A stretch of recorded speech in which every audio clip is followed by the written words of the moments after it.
"Don't go home, Terry. It's dangerous." My grandmother's trembling voice came through the phone. I froze in the parking lot, my heart pounding.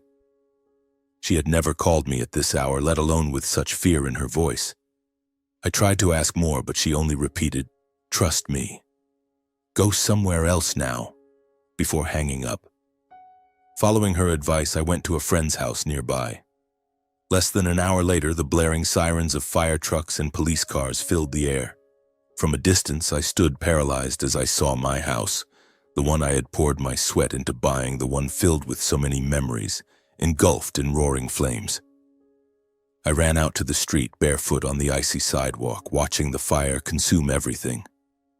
One name echoed in my mind: Grayson, the volatile younger brother I had refused to lend money to that afternoon. No evidence, just a surge of burning anger. I sped to my parents' house, where he mooched off them, to confront him.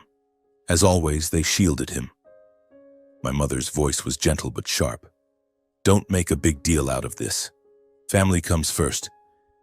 But this time, I swore I wouldn't let it slide. "My name is Terry Henderson, 35 years old, an electrical engineer living in Milwaukee, Wisconsin. I'm not one to complain, but if you ask, I'll tell you straight. My life feels like a book with a badly written plot. I'm the eldest, the one who always had to carry the load, always had to sacrifice, but never got recognized.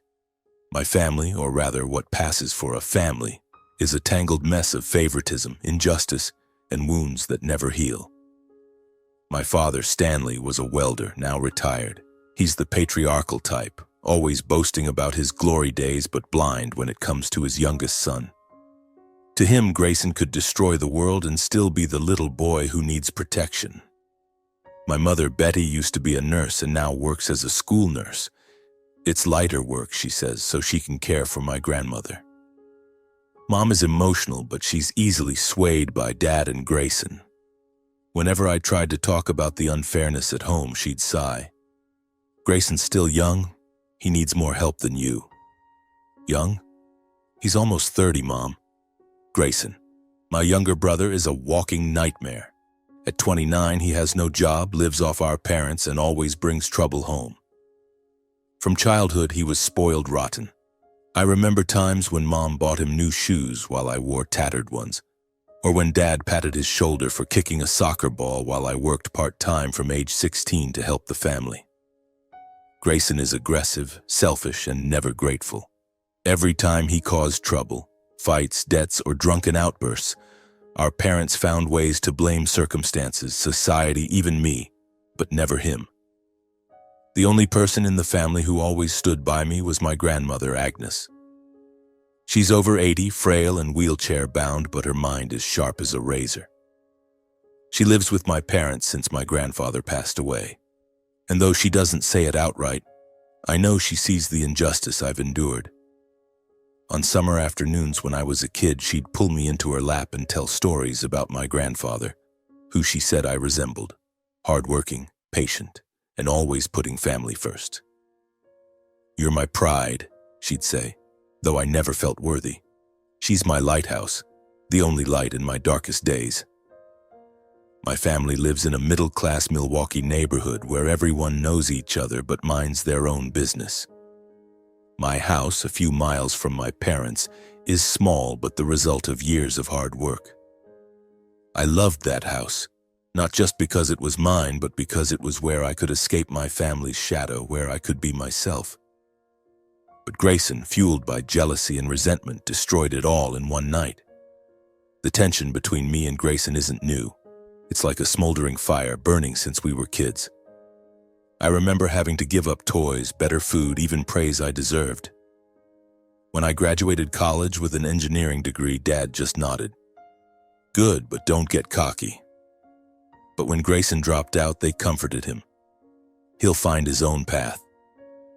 His path was gambling, drinking, and calling me to beg for money. I tried.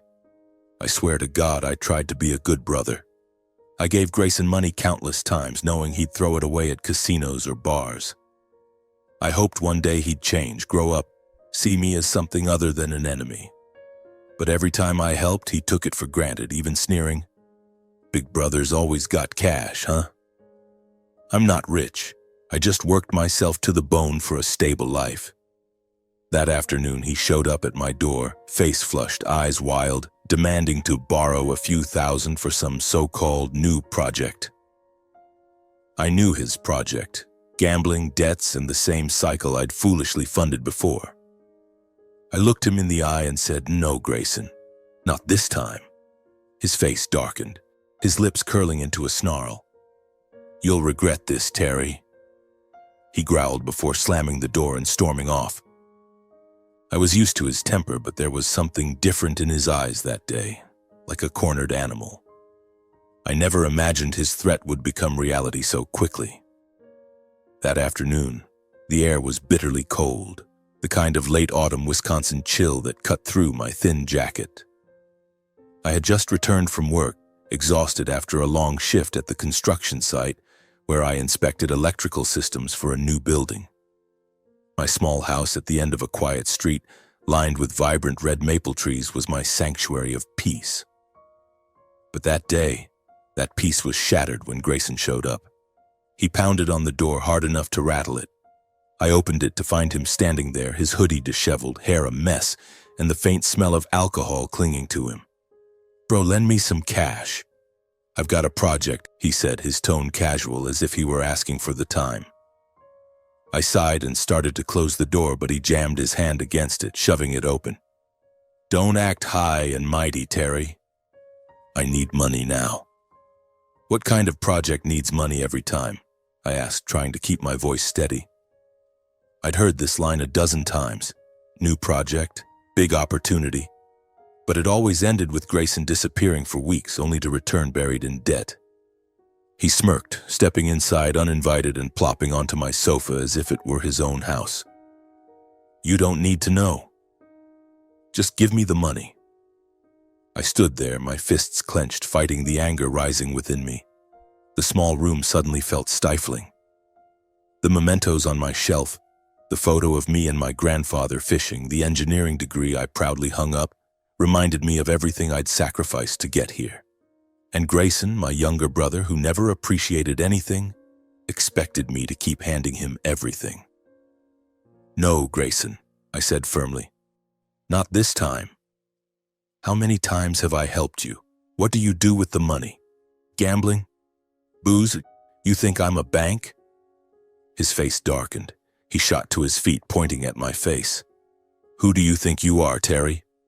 The great big brother? You've got a house, a job, and I've got nothing. You don't help me, don't blame me for what happens." His voice roared, echoing through my small house. I saw a neighbor across the street peek out, but I didn't care. I just stared into his eyes, searching for a trace of the brother I once loved, but all I found was resentment. "Get out of my house," I said, my voice cold as ice. Grayson growled, kicking the leg of the table before storming out, the door slamming shut behind him. I stood there, my heart pounding, feeling like I'd just survived a battle, but I didn't know the real battle was still ahead. After Grayson left, I sank onto the sofa, my hands trembling. I wasn't afraid of him, but the way he looked at me sent a chill down my spine. I knew he was volatile, knew he'd gotten into bar fights and been arrested for causing trouble. But setting my house on fire? I never thought he'd go that far. I reached for my phone to call Mom, but stopped. What would she say? "Grayson's just struggling, don't blame him." Dad would tell me, "As the older brother, you need to be forgiving." I'd heard those words my whole life, and each time they made me feel smaller in my own family. I decided not to call. Instead, I cracked open a beer and stared out the window. Night fell, the dim yellow streetlights illuminating the scattered maple leaves. I thought back to when we were kids, when Grayson and I used to play together. Once I gave him my brand new bike, even though I'd worked an extra month to buy it. He grinned, calling me the best big brother. But that smile was long gone, replaced by jealousy, resentment, and unreasonable demands. My phone buzzed, snapping me out of my memories. It was Mom. I hesitated but answered. "Terry, what did you do to make Grayson so upset?" Her voice was full of reproach, as if I were the one causing trouble. He called me, said you didn't help him at all. You're his older brother. Why don't you care about him? I took a deep breath, trying to stay calm. Mom, how many times have I helped him? Every time he promises to change, but what happens? He throws the money away on gambling, on alcohol. I can't keep doing this. She sighed over the phone, the same sigh I'd heard 100 times. Grayson's had a hard life, Terry. He's not like you. You have to help him. I wanted to scream, to tell her I'd had a hard life too, that I'd sacrificed my youth to support the family, but I stayed silent. I'm tired, Mom, I said, then hung up. Dad called right after Mom hung up. Terry, don't be stubborn, he said, his voice sharp like he was giving an order. Grayson's your brother. He's struggling, and if you don't help, who will? Family comes first. Don't let a small issue tear us apart. I almost laughed, but it was a bitter laugh. A small issue? I'd given him money countless times, my hard-earned savings, only for him to squander it on gambling and alcohol. I didn't respond, just hung up, feeling like my heart had been squeezed tight. I tossed the phone onto the sofa, pacing back and forth, trying to shake off the burning anger in my chest.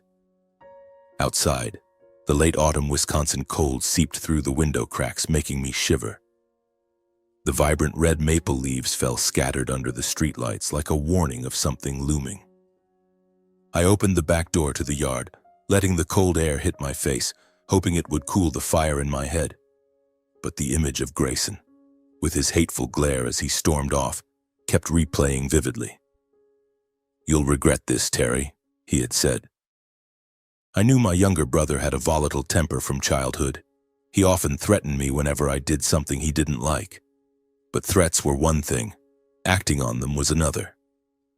I told myself I was probably overthinking it. Grayson was just angry like always. He'd cool off, come back begging for money, and I'd have to wrestle with myself to say no again. I returned to the sofa, picking up the now cold can of beer, trying to force myself to relax.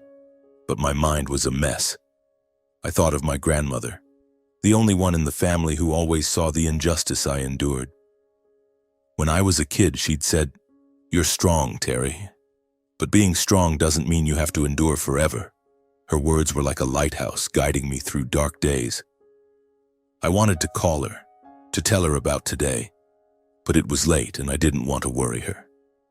The next morning, I dragged myself to work, my mind heavy as lead. I barely slept, haunted by Grayson's threats spinning in my head. The engineering office was noisier than usual, with the hum of the printer and colleagues discussing a new project, but it all felt like a foggy haze. I sat at my computer staring at circuit diagrams, unable to focus. The numbers and wires were as tangled as my life right now. A colleague, Cynthia, patted my shoulder and asked, "Terry, you okay? You look like you've seen a ghost." I forced a smile, shaking my head. "Yeah, just tired." But deep down, I knew this exhaustion wasn't from work. It was from wounds my family refused to acknowledge. After work, I stepped into the parking lot, the evening chill biting my skin. Just then, my phone buzzed, snapping me out of my thoughts. My grandmother's name lit up the screen. My heart raced, a bad feeling rising. I answered, my voice shaky. "Grandma, what's wrong?" "Terry, don't go home, it's dangerous." Her voice was frail, trembling as if she were holding back fear. My blood ran cold. "Grandma, what's happening?" "Did Grayson do something?" I asked, panic creeping in. But she only repeated more urgently, "Trust me, Terry. Go somewhere else now. Don't go home tonight." Then she hung up, leaving no chance for me to ask more. I stood frozen, gripping the phone, my mind reeling. My grandmother wasn't one to panic. If she said it was dangerous, something was seriously wrong. But what? Grayson? Had he done something crazy? I wanted to call back to get answers, but her voice echoed in my head, urgent and commanding. I knew I had to listen. I texted Alan, a close colleague who lived a few blocks away. "Can I crash at your place tonight?" I typed quickly, my heart pounding. Alan replied instantly, "Come over, bro. My door's always open." I grabbed nothing but my car keys and phone, jumped into the car and drove off into the night. Milwaukee's quiet streets passed by outside the window, the dim streetlights casting an eerie glow as if telling a story I didn't yet understand. I tried to stay calm, but the unease clung to me like a shadow lurking nearby. When I got to Alan's, he opened the door, his hair disheveled, eyes still sleepy. "What's got you wandering around at this hour?" he asked, his tone teasing but concerned. I shook my head. "Family stuff. I need a place to crash." Alan didn't press further, just patted my shoulder and led me into his small apartment. The faint smell of brewed coffee filled the air, and the cozy room had an old sofa in the corner. "Rest up, we'll figure it out tomorrow," he said, then headed back to his bedroom, leaving me alone in the living room. I lay on the sofa but couldn't sleep. My grandmother's voice echoed like a prophecy. I glanced at the clock, nearly 1 a.m. I tried to imagine what could have scared her so much. Grayson? What could he do? Trash my house? Or was it just an empty threat like always? I told myself I was probably blowing things out of proportion. Maybe Grandma was just overly worried. But deep down, I knew she wouldn't say something like that without reason. I lay tossing and turning on Alan's old creaky sofa, the faint aroma of drip coffee wafting from the kitchen, not enough to soothe my restless mind. The streetlight filtered through the curtains, casting hazy streaks of light across the ceiling, as if telling a story I couldn't yet fully grasp.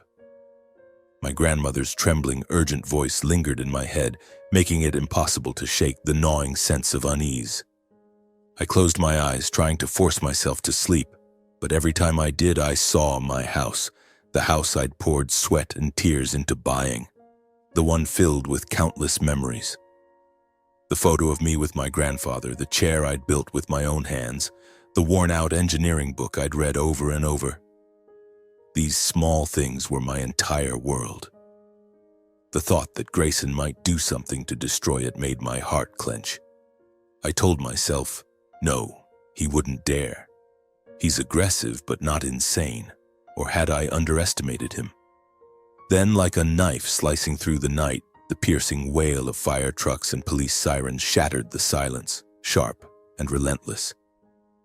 The sound, like a terrifying symphony, jolted me upright, my heart pounding wildly. I rushed to the window, yanking the curtains aside. In the distance, red and blue lights flashed, illuminating the entire neighborhood. Black smoke billowed high, mingling with the fierce red glow of flames. A chilling dread shot down my spine as I realized it was my neighborhood. My house was on fire. I bolted out of Alan's house, barefoot on the icy sidewalk, running toward the blaze. The late autumn Milwaukee wind stung my face, but I felt nothing except fear and a rising tide of anger. When I arrived, I stood frozen, paralyzed. The flames devoured my house with ferocious hunger, black smoke swirling like a monstrous beast. The acrid stench of gasoline assaulted my nose, burning my eyes. Firefighters shouted, hoses spraying torrents of water, but the fire refused to yield. The front door where I'd stood greeting Grayson just that afternoon was now nothing but a charred, warped frame buckling under the heat. Neighbors gathered, some recognizing me and whispering among themselves. "Terry, thank God you weren't inside," one said softly, their voice tinged with pity. Mrs. Carter, the elderly woman next door, gripped my hand tightly, her eyes red and teary. I heard a strange noise, then saw the smoke. I called 911 right away, but the fire spread so fast. I nodded, my throat too tight to speak. My grandmother's voice echoed in my mind. "Don't go home, Terry. It's too dangerous." But if I hadn't listened to her, if I'd been inside, I shuddered, unable to finish the thought. I stood there, my heart tearing apart, watching the savage flames roar, consuming the house.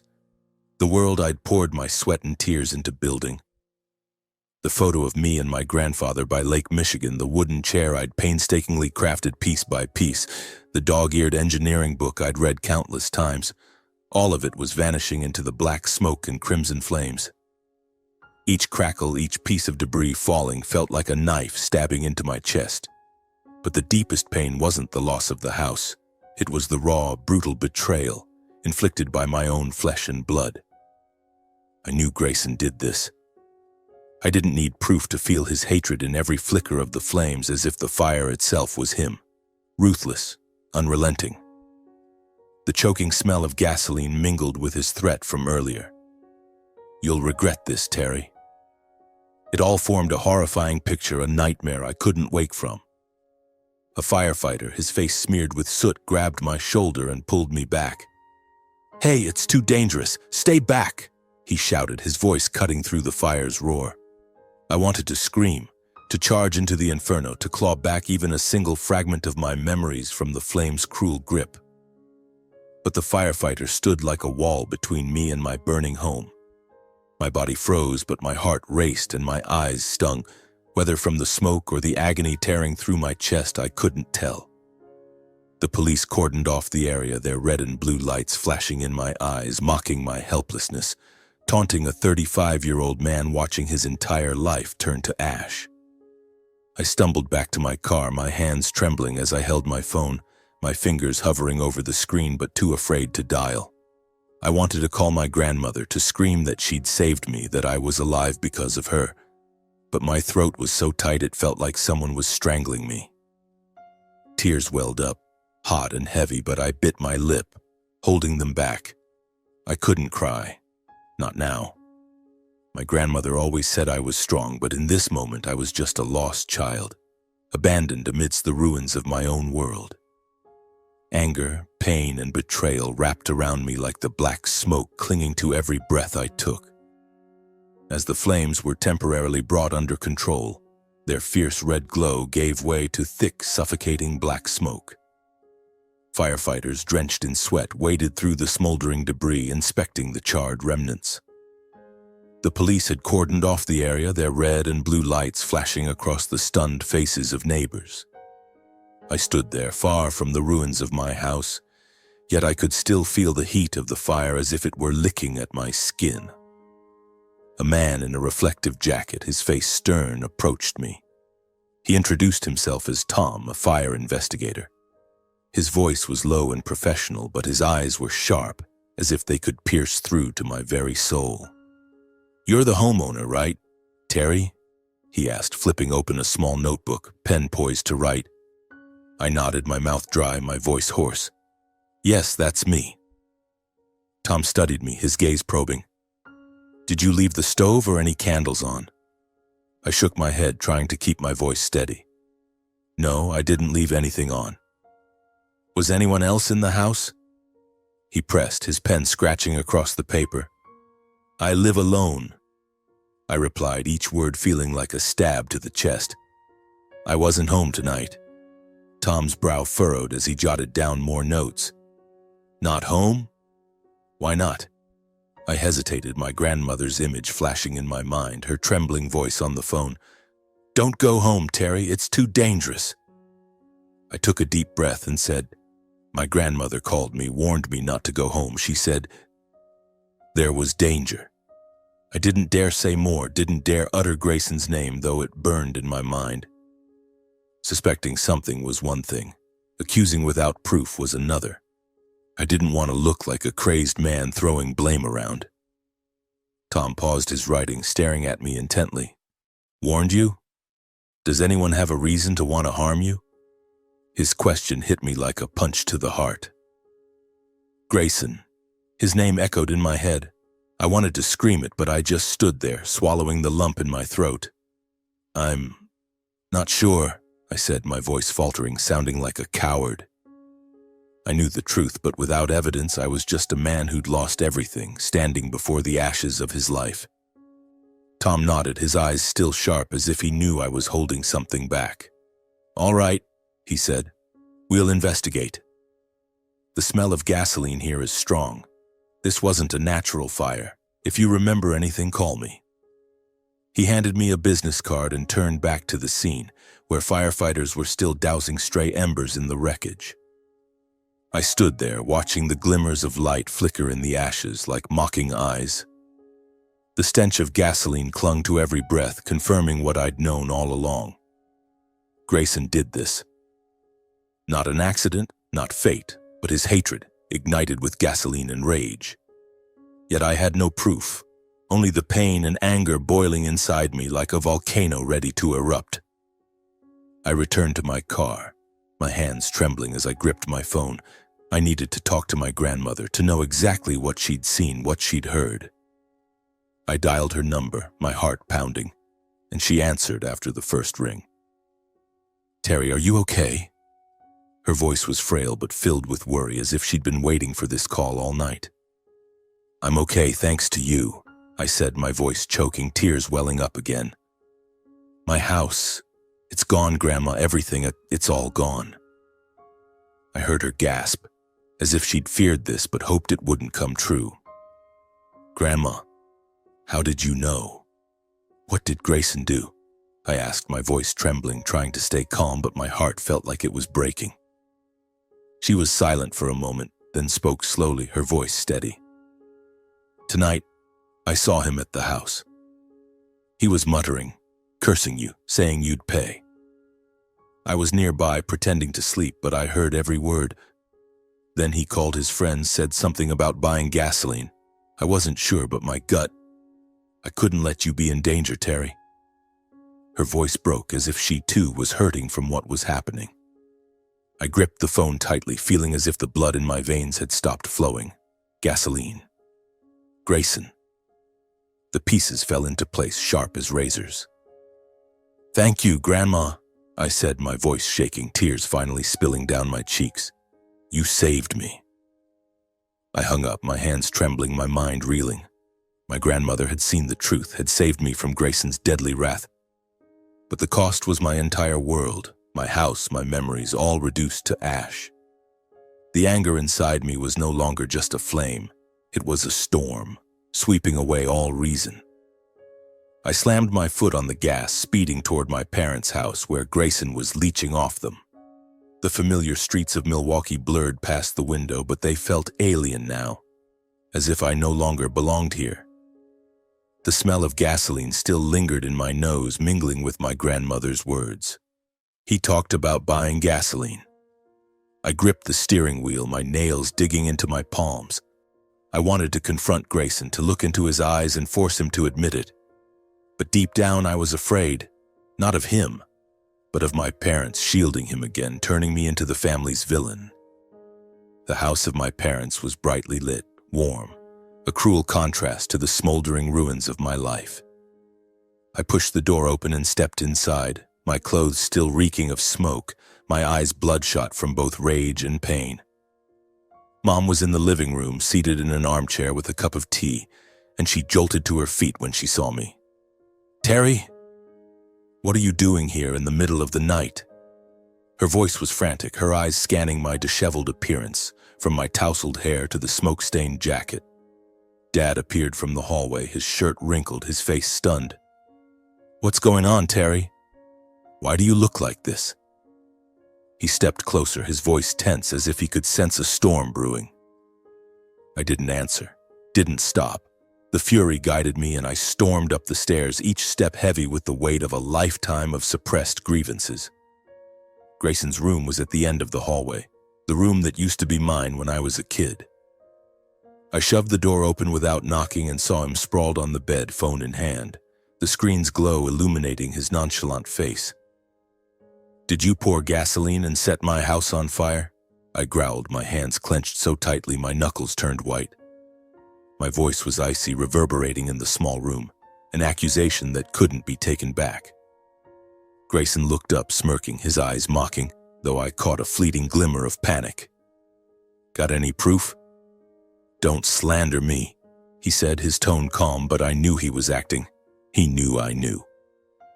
Mom rushed up the stairs, her face filled with alarm. "Terry, why are you yelling? What's going on?" She looked at me, then at Grayson, her eyes wavering as if she didn't want to believe something was wrong. Dad appeared right behind her, arms crossed, his face stern as always when I dared to challenge the family's harmony. "What's going on?" "My house burned to the ground, Mom."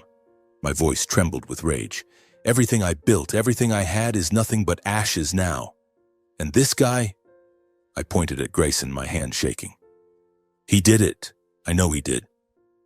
Grayson shot up, tossing his phone onto the bed. "You're crazy, Terry. You've got no proof and you're blaming me." He stepped forward, face to face with me, his eyes bloodshot like a cornered animal. "You always think you're better than me, don't you? The perfect older brother, but what do you have? A house? Well, it's gone now." He sneered, his voice dripping with sarcasm, but I saw his hands tremble. He was scared. Mom stepped in, positioning herself between us, her hands gripping Grayson's shoulders as if he were a child needing protection. "Terry, calm down. You can't just accuse your brother like that. If the house burned, file an insurance claim. Don't make a big deal out of this. Our family's been through enough." Her voice faltered, as if she were trying to convince herself that everything could still be salvaged. "Insurance?" I almost laughed, but it was a bitter, anguished laugh. "Mom, I lost everything, not just the house, but my entire life. Did you even ask if I'm okay? Do you even care? Or are you just worried about protecting your precious son like always?" I pointed at Grayson, my voice breaking, no longer under control. "He burned my house, Mom. I know he did. Grandma heard him talking about buying gasoline." Dad stepped forward, his voice harsh, commanding, "That's enough, Terry. Stop causing trouble. Grayson is your brother. You have no proof, so don't make accusations. Family comes first. Don't let this tear us apart." He glared at me, his eyes cold, as if I were the traitor, the one disrupting the family's peace. I stood there, feeling like the whole world was against me. Not a single word of comfort, not a single question about how I was doing. Just the same old shielding as always. But this time I wouldn't stay silent. The anger, the pain, and years of being overlooked erupted inside me like the fire that had consumed my house. Family? What family, Dad? The family that always pushes me aside? The family that covers for a brother who burned down his own sibling's house? I've sacrificed everything for this family, but no one ever noticed. No one ever cared, I shouted, my voice breaking with pain. Grayson smirked, stepping closer. "What do you know about sacrifice? All you do is show off, Terry. You had a house, a job, while I had nothing. You didn't help me, and this is the consequence you have to face." His words were like an unspoken confession, and I saw Mom flinch, her eyes wavering. But she still held him tightly, as if letting go would reveal the truth. "The consequence I have to face?" I repeated, my voice dropping low, sharp as a blade. "You burned my house, Grayson. You poured gasoline, lit the match, and watched it burn. You think I don't know? Grandma heard you talking about the gasoline, about making me pay." I stepped closer, just a few feet from him, my eyes locked on his. I wanted him to admit it, to face the truth. Grayson stepped back, his eyes flickering with panic, but he quickly regained his mocking demeanor. "You're insane, Terry. You've got no proof at all. Just a loser standing here screaming." But his voice trembled, and I knew I was getting to the truth. Mom burst into tears, her hands covering her face. "Terry, Grayson, stop it. Why are you two doing this? We're family." She looked at me, then at Grayson, her eyes pleading. But I couldn't stop. Not now. Dad stepped forward, placing a hand on Mom's shoulder, his gaze still cold and fixed on me. "Terry, go home. Don't make this worse. We'll deal with it later." But I knew his deal with it meant burying the truth as always. I shook my head, tears finally spilling, not from weakness, but from a pain too immense to contain. "No, Dad. This time I won't let it go." I turned and walked out of the room, Mom's voice calling after me, but I didn't look back. The anger inside me was no longer just a storm. It was a volcano ready to erupt. Each step I took was heavy, dragging the weight of a lifetime of being overlooked, betrayed.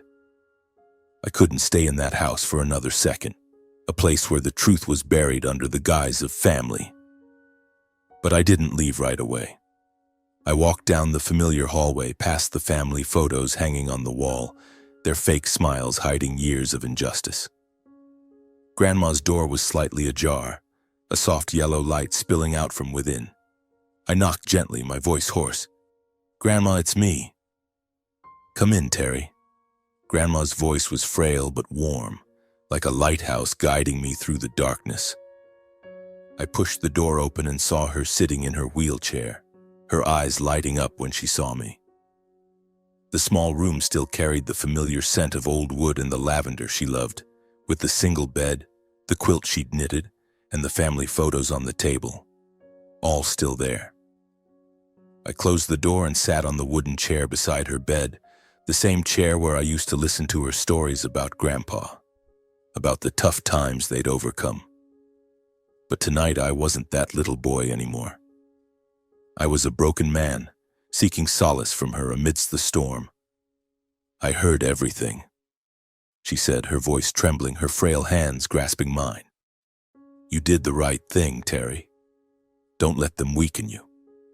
Grayson, he's gone too far.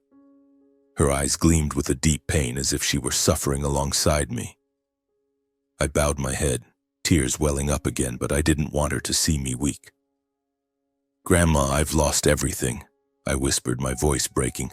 My house, my memories, all of it. Because of him. And Mom and Dad. They're still protecting him like always. I squeezed her hand, feeling the faint warmth from her trembling fingers. I'm so tired, Grandma.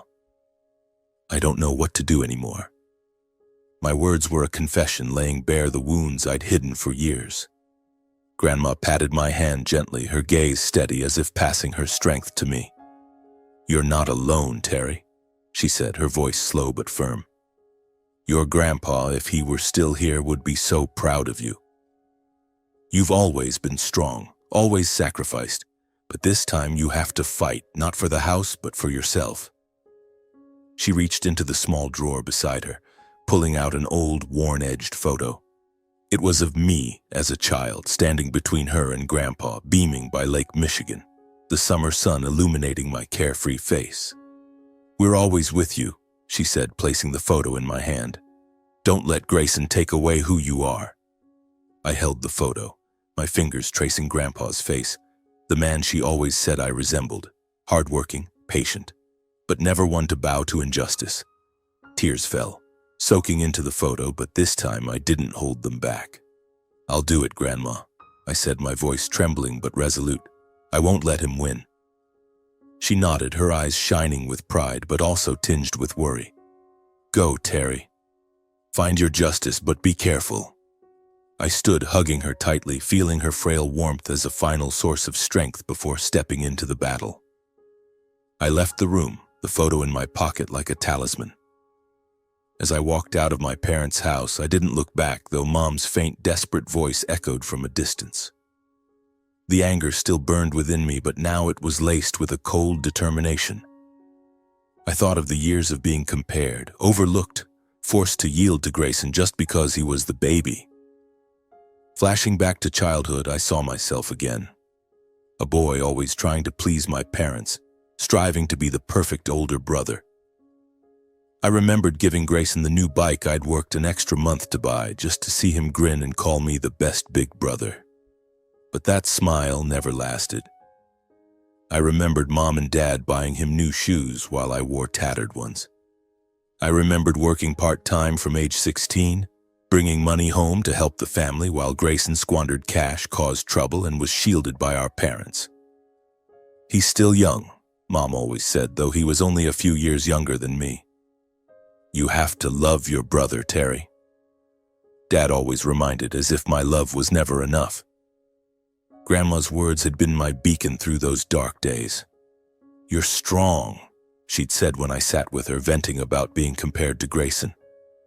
But being strong doesn't mean you have to endure forever.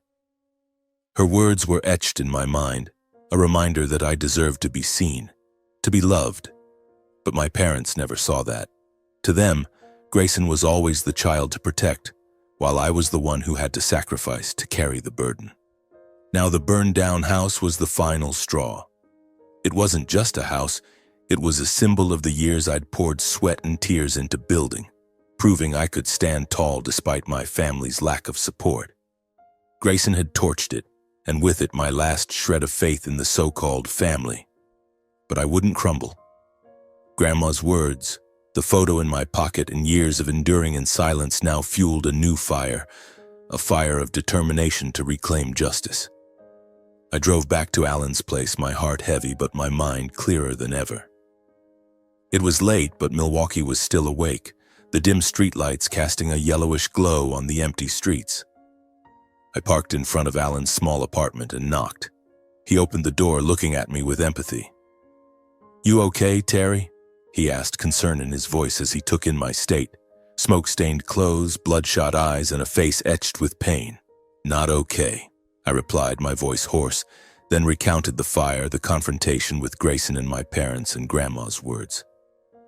Alan listened without interrupting, nodding, then clapped my shoulder. "I know you're hurting, bro. But you need proof. If Grayson did this, you can't let emotions drag you down. I know someone who can help." I frowned, looking at him. "Who?"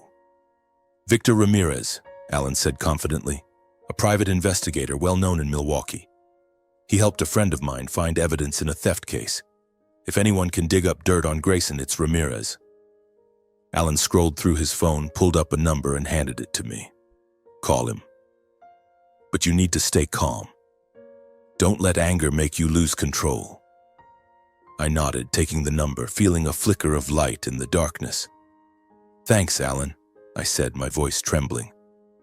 "I don't know what I'd do without you." Alan gave a small smile, clapping my shoulder again. "You're my brother, Terry. I'm always here." That night, I lay on Alan's sofa, staring at the ceiling, the photo of Grandma and Grandpa still in my pocket, a reminder that I wasn't alone. But sleep didn't come. The image of my burning house kept replaying, each flame a mocking taunt. I thought of Grayson, of the fleeting panic in his eyes during our confrontation. He knew I knew, but he also knew I had no proof. And my parents, they chose him as always. The next day, I took time off work to deal with everything. I couldn't sit in front of a computer screen pretending to focus on circuit diagrams when my entire world had turned to ash. I drove past my burned-down house, my heart wrenching at the sight of the charred remains of the keepsakes I'd cherished for years. Scattered fragments of blackened debris lay strewn about like pieces of a shattered life. A scorched piece of wood lay alone on the ground. I stopped the car, stepped out, and picked it up, my fingers tracing its rough surface, the pain stabbing deep into my chest like a knife. This wasn't just a house. It was proof of the years I'd poured sweat and tears into, a place where I found peace amidst the family storms. Now it was nothing but blackened memories. I stood there in the late autumn Milwaukee chill, the wind stirring the ashes like restless ghosts. I clenched my jaw, holding back tears. I slipped the piece of wood into my pocket, a silent vow that I would reclaim justice. Not just for the house, but for everything I'd lost. My phone buzzed, snapping me out of my thoughts. It was a text from Cynthia, a close colleague at work. "Terry, heard about your house. You okay? Let me know if you need anything." I gave a bitter smile, touched by her concern but realizing that the kindness of friends now meant more than any words from my family. I replied briefly, "Thanks, I'm okay. We'll reach out if I need to." But I knew I wasn't okay. I was just trying to stay upright, to keep the anger and pain from swallowing me whole. I drove to the office of Angela Whitmore, a well-known lawyer in the area. Her office was in a small building on Wisconsin Avenue with a modest sign bearing her name. When I walked in, Angela, a middle-aged woman with neatly tied silver hair, greeted me with a firm handshake. "I'm Terry," I said, my voice hoarse, trying to mask my tension. "Terry, Alan told me about your situation," she said, her voice warm but direct. "Sit down, tell me everything." I sat across from her, recounting it all. The argument with Grayson, Grandma's warning, the fire, and the confrontation that night. I told her about the smell of gasoline, Grayson's fleeting panic, and how my parents shielded him. Angela listened, occasionally jotting notes, her eyes sharp but empathetic. When I finished, she nodded, setting down her pen. "Terry, based on what you've said, this fire wasn't an accident. The smell of gasoline is a clear sign of arson. The police will investigate, but I have to warn you. Sometimes they do a half-hearted job, especially without external pressure." I frowned, my heart pounding. Half-hearted? What do you mean? She sighed, her gaze serious. The police have too many cases, and unless there's clear evidence or public pressure, they might label this an accident and close it quickly. If you want justice, you need to gather more evidence, security footage, witnesses, anything that places Grayson at the scene. With enough, you can push the police to act or even take this to court. Her words were like a splash of cold water, but also a glimmer of hope. I nodded, my voice hoarse. I understand. I'll find evidence. Angela gave a faint smile and handed me her business card. If you need legal advice, call me. But be careful. If your brother is as dangerous as you say, you need to stay safe. I left her office feeling both empowered and weighed down. Angela had given me a direction, but it also reminded me that the road ahead wouldn't be easy. I needed evidence, and I needed someone to help me find it. That's when I thought of Victor Ramirez, the private investigator Alan had mentioned. Sitting in my car, I took out my phone, took a deep breath, and dialed Victor Ramirez's number. My heart pounded as the phone rang. We spoke briefly, and Victor agreed to meet me at a coffee shop on Lincoln Avenue. The next morning, I arrived at the cafe. I sat in a corner, turning my coffee cup in my hands, eyes fixed on the door. Victor Ramirez walked in right on time, a tall, lean man in his middle years wearing a worn leather jacket and a baseball cap. His eyes were sharp, as if he could see through every secret. "Terry?" he asked, his voice low but friendly.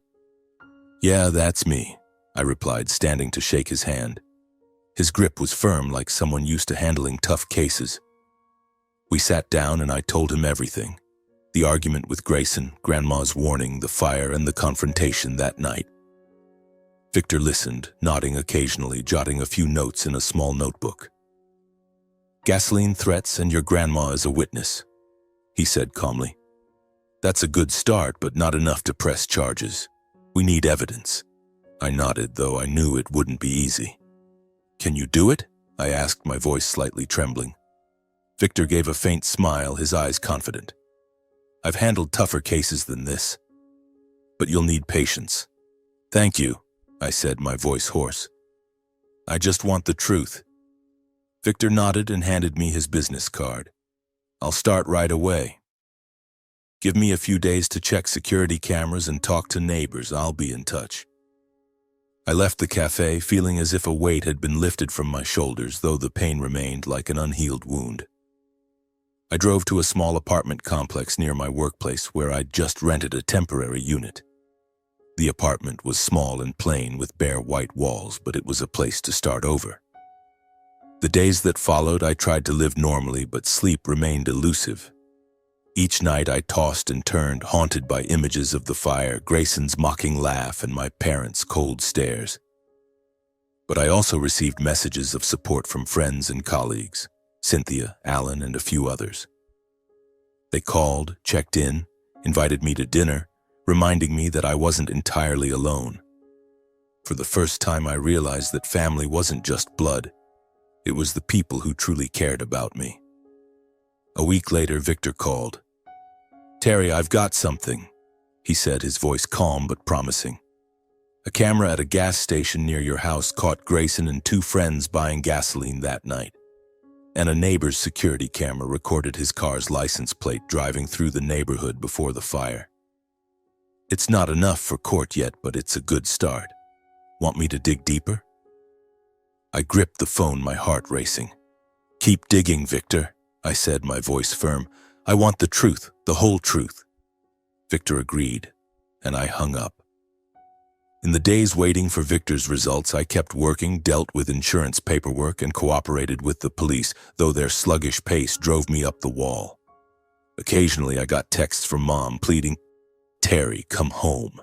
We need to talk." But I didn't respond. I couldn't go back to a place where the truth was buried.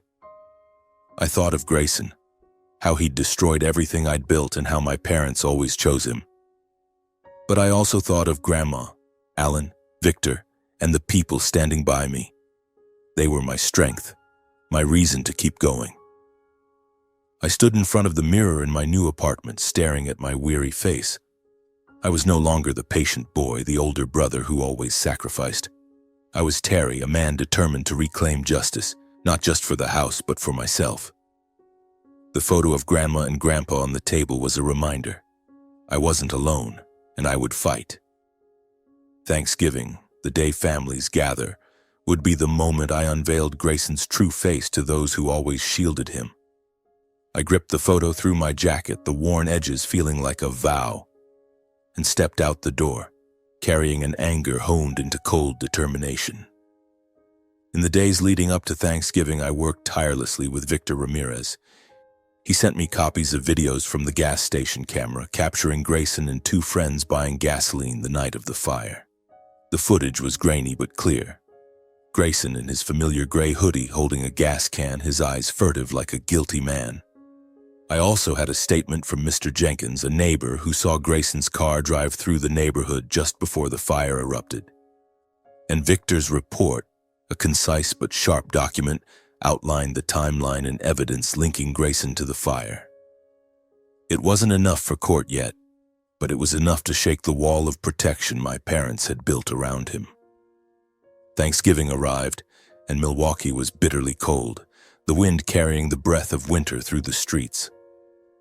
I drove to my parents' house, hands gripping the steering wheel, the file of evidence in the bag on the passenger seat. I wanted them to see Grayson, not as the precious son they indulged, but as the one who destroyed my life. The house was brightly lit, the aroma of roast turkey and pumpkin pie wafting from the kitchen. Laughter and chatter filled the air, as if everything was still peaceful, as if my house hadn't been reduced to ashes. I pushed the door open, dressed simply but neatly, clutching the bag with its damning evidence. Mom was setting the table, her face lighting up when she saw me, but it quickly shifted to worry when she noticed my stern expression. "Terry, you're here," she said, trying to sound cheerful, but her eyes wavered. "Come in, the food's almost ready." Dad sat at the head of the table carving the turkey and looked up at me. "You're right on time," he said, his voice calm but his eyes wary as if sensing a storm approaching. Grayson appeared at the stairs, his hoodie sloppy, smirking when he saw me. "Oh, the great big brother's here," he said, his voice dripping with sarcasm. "Come to ruin Thanksgiving?" Grandma, sitting in her wheelchair at the corner of the table, looked at me with a steady gaze as if she knew why I was there. I took a deep breath, set the bag on a chair, and stood tall. "I'm not here to eat," I said, my voice low but firm, resonating in the suddenly silent room. All eyes turned to me, the air heavy with the tension of an impending storm. "I'm here to talk about what happened, about my house, about how it was burned down." I locked eyes with Grayson, watching him stiffen, his gaze flickering with unease. Mom stood abruptly, clutching the tablecloth, her voice trembling. "Terry, it's Thanksgiving. Don't make things tense. We're family. Sit down and eat." She stepped toward me as if to pull me to a seat, but her eyes wavered as if she feared what I was about to say. "Family?" I repeated, my voice icy. The pain surged like a wave crashing against my chest. "What family, Mom?"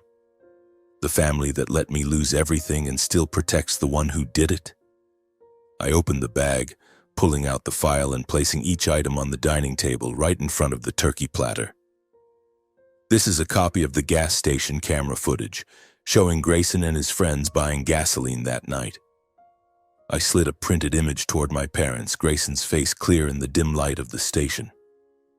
"This is a statement from Mr. Jenkins, our neighbor, saying Grayson's car drove through the neighborhood just before the fire. And this is a report from a private investigator confirming every detail." Dad stared at the table, his face darkening. He slammed his hand down, making the wine glasses tremble, his voice booming. "Terry, that's enough. You have no right to accuse your brother like this.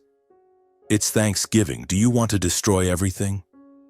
He stood, pointing at me, his eyes blazing as if I were the one betraying the family. "You don't have solid proof, just this nonsense.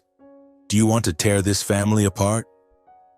The pain inside me erupted like the fire that consumed my house.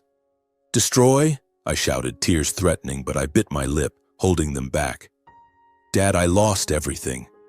My house, my memories, everything I built. Grayson burned it down, and you and Mom are standing here protecting him like always. I pointed at Grayson, my hand shaking with rage. Tell me, Grayson. Look me in the eye and say you didn't do it. My voice broke, no longer under control, but I didn't care. I wanted the truth no matter how much it hurt. Grayson shot up, his chair crashing backward. You're crazy, Terry, he yelled, his face flushed, hands clenched. You've got nothing, just a loser screaming for attention. But his voice trembled, his eyes darted away, and I knew he was scared. He stepped closer, pointing in my face. You think you can ruin me? You're nothing. I just wanted you to know what it's like to lose everything like I have. His words slipped out, an uncontrolled confession, and the room fell into a stunned silence. Mom covered her mouth, eyes wide, tears streaming down her cheeks. Grayson, you, she whispered, her voice breaking as if her heart had just shattered. She stepped back, leaning against the wall, her hands trembling, her gaze shifting between me and Grayson. She wanted to deny it, to believe her precious son couldn't have done it, but Grayson's words had sliced through the veil of protection. No, it can't be, she mumbled, but her voice was weak, as if she were trying to convince herself. Dad stood frozen, his hand still on the table, his face rigid, his eyes wavering between anger and shock. Grayson, what did you just say? He asked, his voice low but trembling, as if he didn't want to believe it. He looked at me, then at Grayson, and for the first time I saw a flicker of doubt in his eyes. Did you really do this? He asked, his voice breaking, no longer the commanding tone I was used to. Grayson realized he'd slipped, stepping back, breathing heavily. I didn't mean that. He stammered, his eyes wild, but no one believed him anymore. He bolted from the room, shoving Mom aside, and ran up the stairs, leaving the family in stunned silence. Grandma, from the corner of the table, looked at me with a steady gaze, her lips pressed tight as if to say, You did it?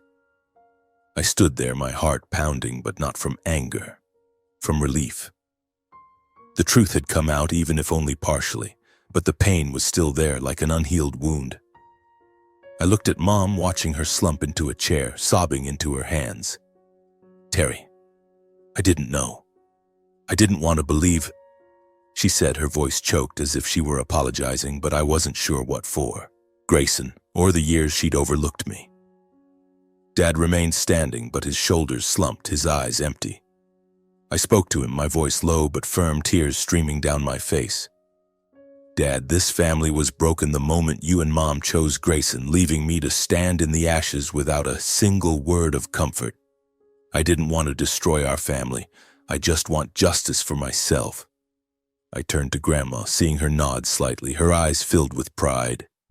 I gathered the file and walked out of the house, Mom's voice calling after me, but I didn't stop. I drove into the night, my heart heavy but also lighter. I had done it. I'd made Grayson reveal his true self, forced my parents to face the truth, but the pain didn't vanish. I thought of Mom, her tears, her shocked expression when Grayson slipped. I thought of Dad, the collapse in his eyes, no longer the authoritarian father commanding me, and I thought of Grayson, how he fled, but I knew he couldn't run forever. A few days later, Victor called me, his voice brimming with excitement. Terry, the police just reached out. They've opened an official investigation into Grayson for property destruction. The video, the witness statements, and especially his confession in front of your family have forced their hand. He was summoned for questioning this morning. I gripped the phone, my heart pounding. Really? I asked, my voice trembling with disbelief. What happens next? They'll dig deeper, Victor replied. There's a good chance he'll be charged. With the evidence we have, Grayson's facing serious legal consequences. But you need to brace yourself.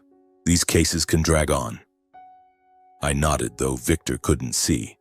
Thank you, Victor. I don't know how to repay you. He chuckled softly. Just live well, Terry. That's the best repayment. News about Grayson spread quickly through our small Milwaukee community. Neighbors who had always seen my parents as the model of a perfect middle-class family began to whisper,